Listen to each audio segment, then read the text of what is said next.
Hello, good morning, नमस्कार, सभी का स्वागत है स्पिरिचुअलिटी मैटर्स अध्यात्म की और मेरे इस चैनल पे। आई होप सब अच्छा कर रहे होंगे अपनी लाइफ में, लाइफ को एंजॉय कर रहे होंगे, गीता सत्र का आनंद ले रहे होंगे और इस गीता ज्ञान से बहुत कुछ सीख रहे होंगे। तो हमने 11वां अध्याय शुरू किया था जिसका शीर्षक विराट रूप है। अभी तक हमने 22 श्लोक इस अध्याय से कर लिए हैं। आज उसी के कंटिन्यूएशन में है। देखेंगे आगे भगवान हमें क्या नया ज्ञान दे रहे हैं। ठीक है, फिलहाल तो विराट रूप के दर्शन कर लीजिए भगवान के अर्जुन के माध्यम से ही। ठीक है, शुरू करें आज का सेशन। Let's get started. 23वां श्लोक देखिए। रूपम महत बहु वक्त्र, वक्त का अर्थ है यहाँ पे मुख से, है ना। नेत्रम महाबाहो बहु बाहु उरु, उरु यानी जांघें। पादम बहु उदरम बहु दन, दंत्रष्टा से यहाँ पे अर्थ है कि दांत से, अनेक दांत हैं। बहु दन दृष्टा है। करालम दृष्ट्वा लोकः प्रव्यथिता तथा अहम। इसका अर्थ देख लीजिए। हे महाबाहु, आपके इस अनेक मुख, नेत्र, बाहु, जंघा, पांव, पेट तथा भयानक दांतों वाले विराट रूप को देखकर देवतागण सहित सभी लोग, यानी जितने चंद्र लोग है ना, इस तरह से बताए थे ना, सभी लोग अत्यंत विचलित हैं और उन्हीं उन्हीं की तरह मैं भी हूँ। यानी कि अर्जुन भी ऐसा रूप देखकर क्या हो गए, बहुत विचलित हो गए हैं। ठीक है, अनेक दांत, अनेक बाहें, ठीक है, जांघें, ये सब देख करके कोई भी क्या हो जाएगा, थोड़ा सा घबरा जाएगा ना, परेशान, मतलब ऐसा विकराल रूप देख करके। ठीक है, आगे देखिए 24वां श्लोक। नभा स्पृशम दीप्तम, यानी ज्योतिर्मय से है। अनेक वर्णम व्यात यानी खुले हुए। आननम यानी मुख, आनंद मुख के लिए भी कहा जाता है ना, जैसे दशानन होता है। आगे देखिए। दीप्त विशाल नेत्रम दृष्ट्वा ही त्वाम प्रव्यथित अंतः आत्मा धृतिम न विंदामि शममम च विष्णु। इसका अर्थ देख लीजिए।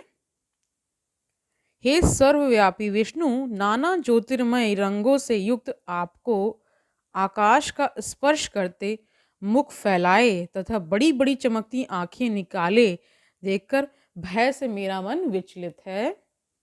मैं ना तो धैर्य धारण कर पा रहा हूँ, ना मानसिक संतुलन ही पा रहा हूँ। यानी कि अर्जुन की स्थिति आप समझ सकते हैं इस बात से कि उन्होंने कह तो दिया कि विराट रूप के दर्शन चाहिए, बट उन्हें भी ये नहीं पता था कि आगे क्या होने वाला है। तो उनको देखकर उनको, यानी भगवान कैसे विराट रूप को देख करके थोड़ा सा वो विचलित हो रहे हैं, डर भी रहे हैं।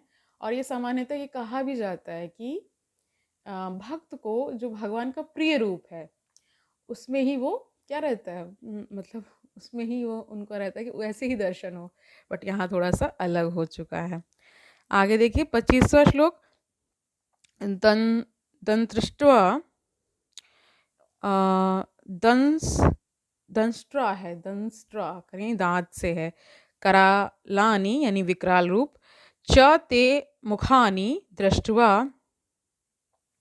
एव काल अनल सन्नी भानी दिशः न जाने न लभे च शर्म। शर्म का यहाँ अर्थ यहाँ पे आनंद दिया है। ठीक है, तो इससे आप वो ना होइए कि ये कैसा अर्थ दे दिया। जिस हिसाब से होता है उस हिसाब से मैं बता देती हूँ। प्रसीद का यानी प्रसन्न। देव ईश जगत निवास, इसका अर्थ देख लीजिए। हे देवेश, हे जगन्नीवास यानी जगत पे जो वास करने वाले हैं, जगन्नीवास, आप मुझ पर प्रसन्न हो। मैं इस प्रकार से आपके प्रलय से ही प्रलय यागिन्य, ठीक है, स्वरूप मुखों को तथा विकराल दांतों को देखकर अपना संतुलन नहीं रख पा रहा हूं।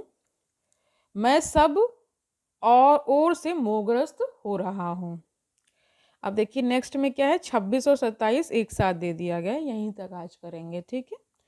अमी च त्वाम धृतराष्ट्रस्य पुत्र सर्वे सह एव अवनीपाल संगे भीष्मः द्रोणः सूतपुत्रः तथा असौ सह अस्मदीये अपि युद्ध योद्ध मुख्य। तो ये यहाँ तक 26वां हो गया।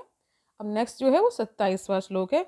वक्त्राणि यानी मुखों में, ते त्वरमाणः विशन्ति दंष्ट्रा यानी दांत से है, दंष्ट्रा करालानि भयानकानि केचित् विलग्नः दशन अंतरेषु संदृश्यन्ते चूड़ितै उत्तम अंगै।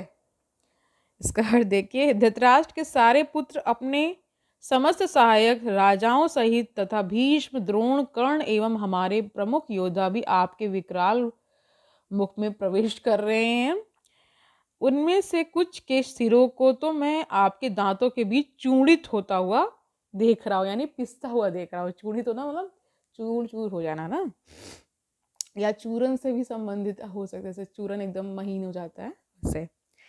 इसका तात्पर्य देख लीजिए, इन पूरे श्लोकों में केवल इसमें ही तात्पर्य गिवन है। एक पिछले श्लोक में भगवान ने अर्जुन को वचन दिया था कि यदि वह कुछ देखने का इच्छुक हो तो वे उसे दिखा सकते हैं। अब अर्जुन देख रहा है कि विपक्ष के नेता यानी भीष्म द्रोण कर्ण तथा धृतराष्ट्र के सारे पुत्र तथा उनके सैनिक और अर्जुन के भी सैनिक विनष्ट हो रहे हैं। यह इसका संकेत है कि कुरुक्षेत्र में एकत्र समस्त व्यक्तियों की मृत्यु के बाद अर्जुन क्या है, विजयी होगा। ठीक है, यह भी उल्लेख है कि भीष्म भी, जिन्हें अजय माना जाता है, ध्वस्त हो जाएंगे। वही गति कर्ण की होनी है। न केवल विपक्ष के भीष्म जैसे महान योद्धा विनष्ट हो जाएंगे, अपितु अर्जुन के पक्ष वाले कुछ महान योद्धा भी नष्ट होंगे। तो आज के लिए इतना ही रखते हैं। नेक्स्ट हम कल करेंगे बाकी के श्लोकों को। ठीक है, तब तक के लिए क्या करना है आपको, आनंद से रहना है, दूसरों को आनंदित रखना है, अपने आसपास का वातावरण अच्छे से रखना है, संसार में पॉजिटिविटी को फैलाना है, खुद कुछ ना कुछ आध्यात्मिक ग्रंथों का अध्ययन करते रहना है, भगवान का नाम जप करते रहना है, और ये भी याद रखना है कि ये गीता ज्ञान कितना आवश्यक है। तो कल मिलते हैं, तब तक के लिए हरि ओम तत्सत।